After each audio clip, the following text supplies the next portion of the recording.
Finally friends, अभी हमारे सामने सीआईडी का एपिसोड नंबर 65 हमें देखने को मिल चुका है और ये एपिसोड बहुत ही ज़्यादा इंटरेस्टिंग रहा। फिर से एक नए वीडियो में स्वागत करता हूँ आपका। उम्मीद है आई हुई एपिसोड आप एंजॉय करेंगे, तो वीडियो को पूरा देखें। एपिसोड की स्टार्टिंग होती है सीआईडी ब्यूरो से, जहाँ एसीपी सर को एक अननोन नंबर से कॉल आता है। एसीपी सर वो अननोन नंबर का कॉल उठाते हैं और उसके साथ बात करना शुरू कर देते हैं। उधर से बात करते हुए वो आदमी बोलता है, कैसे हो एसीपी, बड़ा टाइम लगा दिया कॉल उठाने में। उसके बाद एसीपी सर पूछते हैं, कौन हो तुम? तो उसके बाद वो आदमी बोलता है, मैंने सीआईडी के लिए एक गिफ्ट भेजा है, जाके देख लो। तो एसीपी सर तुरंत जाते हैं और ब्यूरो में पंकज को बोलते हैं, क्या कोई गिफ्ट आया है? तो वो बोलता है, नहीं आया है। फिर पंकज को वो कॉल की डिटेल्स मंगवाने के लिए भेजता है। उसके बाद एक पुलिस ऑफिसर गिफ्ट लेके सीआईडी ब्यूरो के अंदर आ जाता है। फिर उसके बाद सब लोग उस गिफ्ट को चेक करते हैं। उसके बाद उस गिफ्ट के बारे में थोड़ी सी चर्चा करते हैं और फिर उस गिफ्ट को खोला जाता है। उस गिफ्ट में एक किंग होता है, मतलब कि चेस का जो राजा होता है वो होता है। फिर उसके बाद एक टैबलेट होता है जिसमें वीडियो भी होता है। तो फिर वो लोग उस वीडियो को चला देते हैं और वो उधर से वीडियो में वो आदमी बोलता है, आप लोग मुझे चेस मास्टर बोल सकते हो, मैं आपके साथ चेस का खेल खेलना चाहता हूँ, लेकिन ये गेम अलग है। इसमें हर 3 घंटे में हर एक प्यादे की जान चली जाएगी और आपको उन प्यादों को बचाना है। अगर 1 सेकंड भी आप लेट हुए तो वो प्यादा मारा जाएगा। अब खेल आपके हाथ में है, आपको उन प्यादों को बचाना है या फिर नहीं। फिर इसके बाद हमें देखने को मिलता है कि उसने एक जो पजल होता है वो सीआईडी को सॉल्व करने के लिए दिया है। हमें दिखाया जाता है कि स्क्रीन पर एक पजल लिखा हुआ है, घोड़े की चाल से मिलेगा पता, जहां मशीनों का काम होता है हर दिन। पता लगा लो कहाँ है घोड़ा, क्योंकि वही मिलेगा तुम्हें प्यादा पहला। आगे दिखाया जाता है कि सीन में घोड़ा कहाँ है, हाथी कहाँ है, वो भी पोजीशन उसने दी हुई है। फिर उसके बाद दया को एसीपी सर बोलते हैं, तुम और पूर्वी पजल को सॉल्व करने की कोशिश करो। एंड सचिन को बोलते हैं कि तारिका को बताओ कि इस बॉक्स पर अगर कोई भी निशान है तो उस फिंगरप्रिंट्स को उठाओ और क्रिमिनल डेटाबेस में चेक करो। फिर उसके बाद सचिन को बताते हैं कि वो ओल्ड क्रिमिनल रिकॉर्ड भी फाइंड करो कि क्या कहीं पे उसका क्रिमिनल रिकॉर्ड है कि नहीं। फिर उसके बाद पंकज को बताते हैं कि वो वीडियो कहाँ से आया है, उसका सोर्स ढूंढो। एंड उसके बाद हमें देखने को मिलता है कि पूर्वी और दया उस पजल को सॉल्व करने में लगे हुए हैं।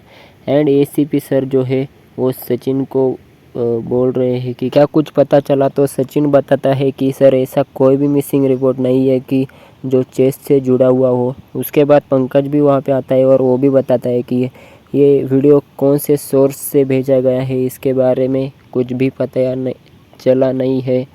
उसके बाद हमें देखने को मिलता है कि दया उस पजल के बारे में बात कर रहा है एसीपी सर से। वो उस पजल के बारे में बताता है कि कोई ऐसी जगह हो सकती है जहाँ पे मशीन का काम दिन में किया जाता है। फिर उसके बाद उस पजल को धीरे धीरे दया पढ़ता है, फिर उसके बाद पंकज पढ़ता है। उसके बाद एक एक लाइन, मतलब ऐसे सभी लोग पढ़ने लगते हैं, पूर्वी भी पढ़ती है।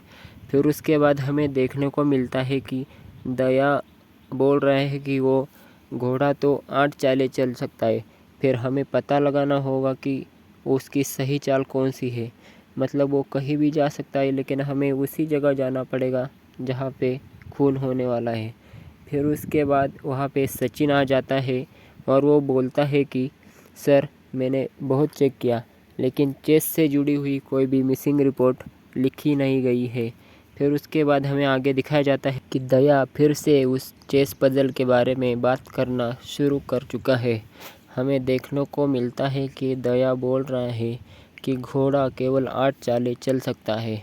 तो इसका मतलब ये कोऑर्डिनेट जो है वो G1 है, G2 है, E2 है, F2 है, ऐसे सभी कोऑर्डिनेट्स के ऊपर वो लिखना शुरू कर देता है।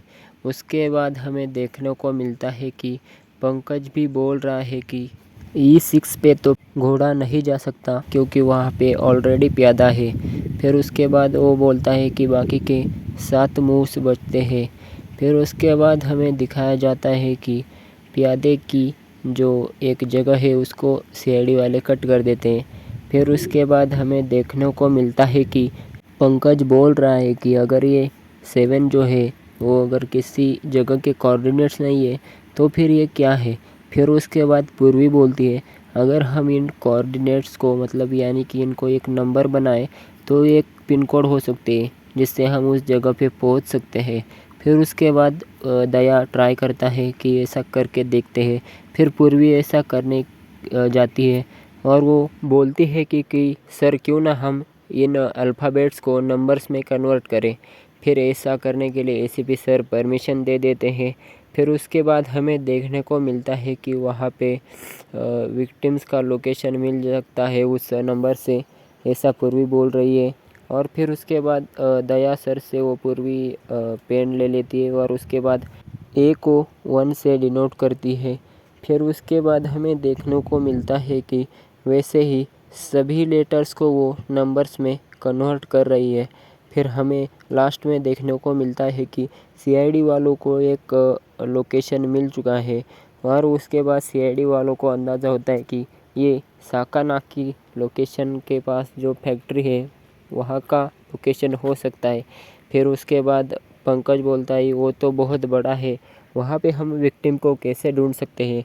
उसके बाद दया बोलता है कि जैसे हमने उन लेटर को नंबर में कन्वर्ट किया है, अगर हम इन नंबर को लेटर में कन्वर्ट करें तो हमें कुछ मिल सकता है। फिर उसके बाद वैसे ही वो लोग करते हैं। वो लोग क्या करते हैं कि उन नंबर्स को लेटर्स में कन्वर्ट कर देते हैं और जैसे ही वो लेटर्स कन्वर्ट हो जाते हैं उसके बाद वो लोग देखते हैं कि एक फार्म हाउस का नंबर उनको मिल जाता है जो 8 नंबर का होता है। फिर उसके बाद सीआईडी वाले उस फार्म हाउस पे जाते हैं और केस को सॉल्व कर पाते हैं या नहीं, ये सब देखने के लिए आप हमारे चैनल को सब्सक्राइब करें और इस एपिसोड का पार्ट 2 देखना ना भूलें।